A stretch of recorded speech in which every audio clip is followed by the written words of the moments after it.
What's going on? What's going on?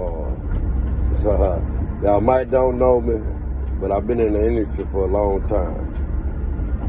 My name Barbershop Man Gino,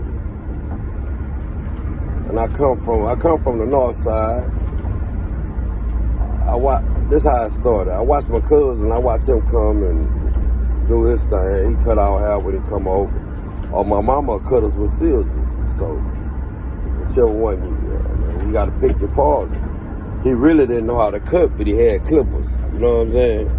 So he left his clippers one day. That's how it all started. He left his clippers one day. When he left them, I picked him up and cut my brother hair. It felt so natural, man. Boy, it felt natural. It was like, I felt it. But I didn't know it was going to be my career, but I loved doing it. You know what I'm saying? So I did it. So I cut him up, cut my cousin up. I messed up a few early, which is myself. I messed myself up. They was crying to me, man. He was saying, I messed myself up. Everybody was laughing. My auntie was laughing at me. My hair was so messed up. Man, they was laughing. Every time they walk in the living room, they bust out laughing and run back to the back room because my hair, I was learning. You know, 7th grade. So by 8th grade, I don't know. I just started looking at a lot of heads and studying it. Looking. So 8th grade, I started cutting a little better. I started cutting the family hair. 9th grade, I cut my brother hair. I cut my brother. He played basketball, so he went to school. He was 11, 12 JV, varsity, stuff like that. He went to school. So he started. So all the other people on the team were like, man, who cut your hair? And how much do he charge? I was like, I didn't know what to charge because I ain't never charged. So I say, I told my brother the next day, I said, just tell him about like $2 or $3 right now. I ain't tripping. I just love to do it. Just tell him $2 or $3. I cut their hair. You know what I'm saying? So I cut their hair. That's when I had got the game. I knew a whole lot. You know what I'm saying? With one pair of clippers. That's how I learned the game, with one pair of clippers, man, oysters. You had to adjust them with the butter knife or a knife at your mama house, cause we really ain't no man in the house, so we really ain't had no screwdrivers, that type shit. I was young, you know what I'm saying? So we really ain't have all that. I use a knife to adjust them every time I want to. You know how you adjust them on the side? To adjust them, I had to move it with the knife. So I kind of stayed on one speed and I used a guard. But when I lost the guard, that's when I learned a trick. I learned a trick is how you level your clippers, how you put your clippers into the head, how you angle your clippers. You can make guards with no guard. You can make it look like you got guard with no guard. But so anyway, I started cutting them like that. But me and my brother, I started cutting them, and everybody started wanting it because they seen them playing ball. So everybody started getting it. I had a few dudes in the neighborhood. It was $2 or $3. Some people tried to pay me $1. Some got $2. I'm like, that's cool. I'll do what I got to do until I came up. You know what I'm saying? So when I did, I started charging like $4 or $5 by the time I got like to the 11th grade. 11th grade, I started charging like $5. So that was good for me. I wasn't paying no bills. I'm at mama house. It's just, I ain't paying no bills. So that was a good money. If I can make me $150 in one night back in the day, man, come on, man. That's some Jordans and this shirt. Man, but anyway, that's how we did it, man. We cut $5 a head. I'm cutting. So I met my boy Greg. He was cutting $5 a head back in the game. When I got like to the 12th grade, that's when I saw Greg cutting over there. But I saw him when I was in the 7th. I used to come over there because my cousin used to get his hair cut from Greg. So I went over there. What's up, Greg? So we hooked up. We got cool. 12th grade, cool. So we started chopping. You know what I'm saying? So we still cutting hair and stuff in our mama's garage. One time a dude came over, it was one of my partners, I cut his hair, But he wasn't, I didn't cut him since he was a baby, that type. It's just somebody God sent me. So this what happened. When God sent it to me, he say, hey, Gino, it's time, man. I'm coming to pick you up Monday. We're going to go down there and see what it takes to get your license. We're going to actually drive in there. I said, you know, I'm young, I'm out of there, club, and I was thinking like that, but I would. So it was pressure. That Monday he came. He picked me up, man, took me down. He took me over there to the barber college. Barber college told me to go over here to these other people that give you the money to go. I went over there, he took me over there. Then the next day I had to go to the psychologist to see if I approved for it. So the next day, I did that. He took me over there. Then he bought me some clippers too to get started with. You know what I'm saying? I said, man, this is nothing but God. And right today, I still don't cut his hair though. Then, you know, so I did that. Man, that's how you know it's heaven sick, because right now, I still don't cut that man hair, man. I don't think I cut him too much after that. It wasn't about that. It was heaven sent. A good dude. We weren't mad. It wasn't no mad beef between. It just, that's how God, he bring people in your life for a reason. Once he did that, you know what I'm saying? I went to barber college, had fun. I played around, finished too late, you know what I'm saying? But I made it, you know what I'm saying? I went over to Southeast Barber College over there, Lockwood. It's closed down now, Miss Randolph.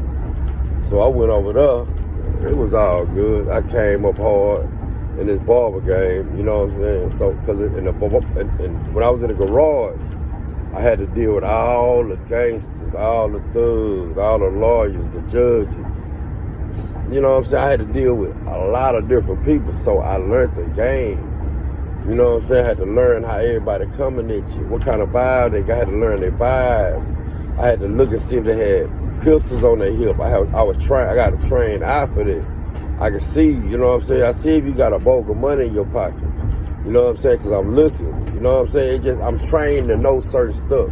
Like, I probably can just listen to everybody's conversation in the barbershop at the same time. Because I gotta move around. I can't have nobody plotting. You know what I'm saying? So I'm just trained to listen to all the conversations. You know what I'm saying? Not like a clear listen, but I can pretty much know what you're talking about. You know what I'm saying? So we did our thing. I graduated. But I had to go. The reason why when he brought me though, the reason why, I said, I gotta go. I had justice. My gal was pregnant. I said, man, I gotta be a man and stay here and be here for this. But even if I ain't the perfectest father, I'm gonna be here. I'm gonna get that boy. I ain't gonna be out their life. Because they gonna need help. You know what I'm saying? I ain't gonna be out their life, man. So I want to stay down. I said, man, I'm finna chill. You know what I'm saying? I'm finna have this baby and just do my thing. So I gotta change my life. That's when I knew I was gonna make it out of career. But when I got my barber license, I went through that college. But I got the barber license. It was all good. We just, man, we wasn't big. You know what I'm saying? I got my barber license. We wasn't big. Now the ones and fives turn to 10s and 20s. You get what I'm saying? So it was all good. We did our thing. Me, a bunch of people. My boy Greg ain't went to barber college yet, but he was on his way in a couple of years. That's you know what I'm saying? But he did his thing too. So when we finally did get back together though, it was live. We did that. We got on back. We're not back together, but just finally got in the barbershop with each other. You know what I'm saying? So we used to cut at our mama high, but right in back of each other. His mama high was on that street, my mama high was on the next street, that type stuff.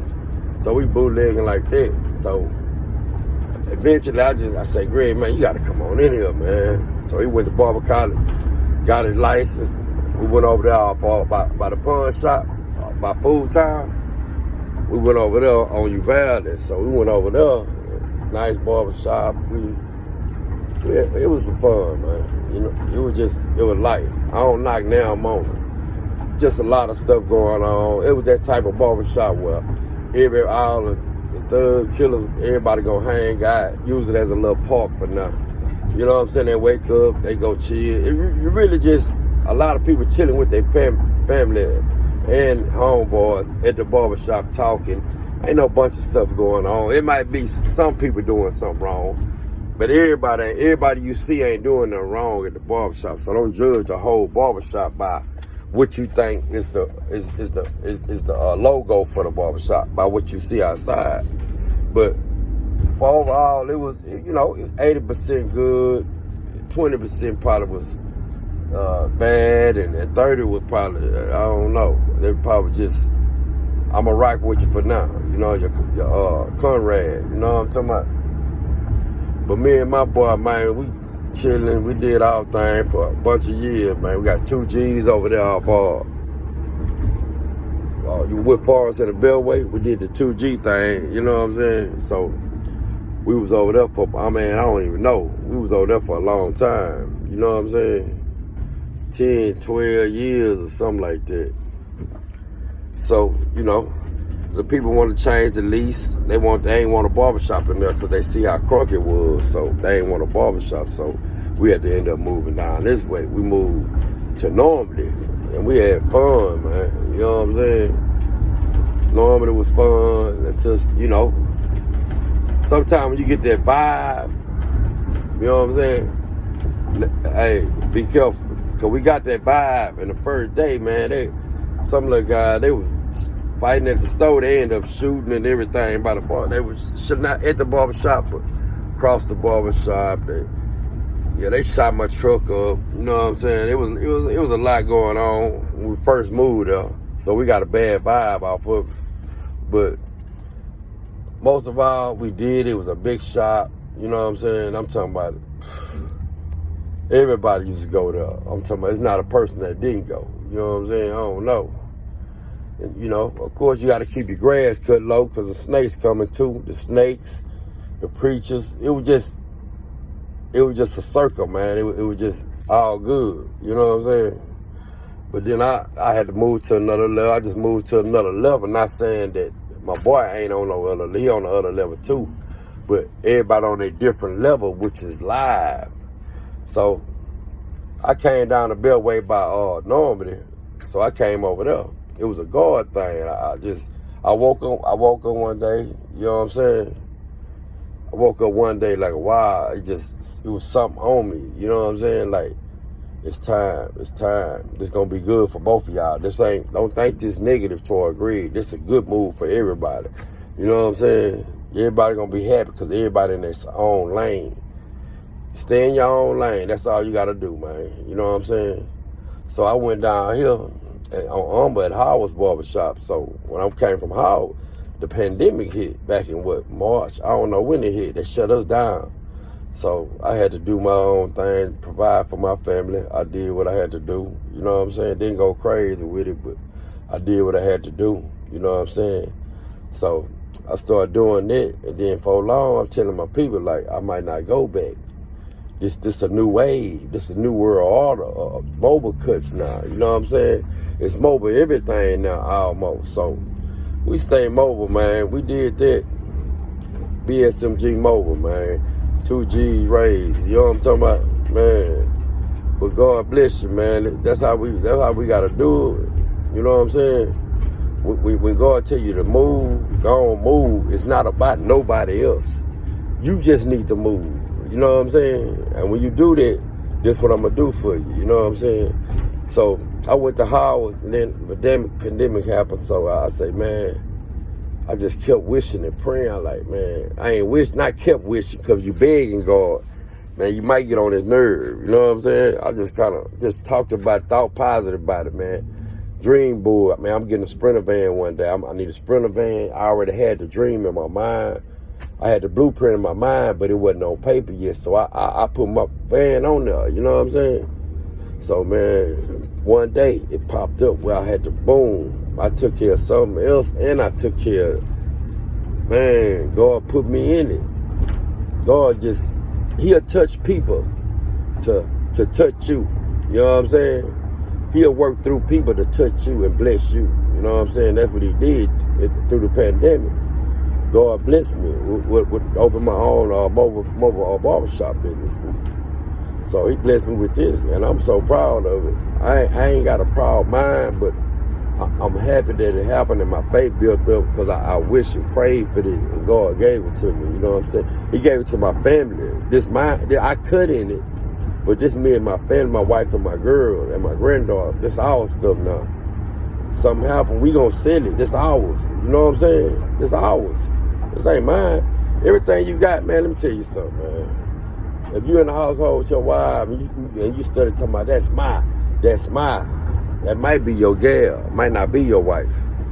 Y'all gotta work together, man. This ours. It's ours, man. We can't do it like this, man. It's ours. This our shit. Our stuff. Hey, if you working on me, ain't no I and we. We gotta do it. We got hurt. You ever heard somebody say, when it's a dude, they are pregnant. They say they pregnant. You know what I'm saying? Cause they we. They ain't gonna say she pregnant if she married. She said they're pregnant. That mean, you know what I'm saying? Y'all as one, man. That's y'all. But we gotta stay blessed, man. No stress. God is in control. You know what I'm saying? Yeah. So that's why I got the little sprinter. I moved on. You know what I'm saying? Once I moved on, everything working out for me. The pandemic gonna happen, and like I said, we ain't through. This the time God finna bless us like we never got blessed before. You better believe that. God finna bless us, man. Man, I hate to say it. He gonna bless everybody, but he gonna bless his chosen few. You know what I'm talking about? The people that had to slave back in the days, like long time ago, to make this thing happen, to march all night with not the right shoes on. And you know what I'm saying? I'm telling you, man, everybody done played their role. Rosa Parks and the ones that sit on there for Rosa Parks. I'm glad she put it down, though. God is in control, man. You know what I'm saying? That's why I stay with this barber thing. I stay in my lane. My lane. See, my gift is barbering. You know what I'm saying? But my purpose is to each one reach one. You get what I'm saying? God didn't say go say the whole world, but each one reach one. That's my purpose, to reach one. You know what I'm saying? And sometimes it look like it ain't good, but the mechanic, his car always broke. Barber really ain't never got no haircut. You know what I'm saying? A person that's preaching on the streets can't even preach in his own family. You know what I'm saying? But I'm working on that. You know what I'm talking about? Yeah. But this barber game, you gotta have a good woman behind you, man. If you're married, because this barber game is a lot of time away. You know what I'm saying? That's why you gotta get back. Once you get back, God gonna save you, man. You know what I'm saying? I'll come back with part 2 though in the street, man. God bless you.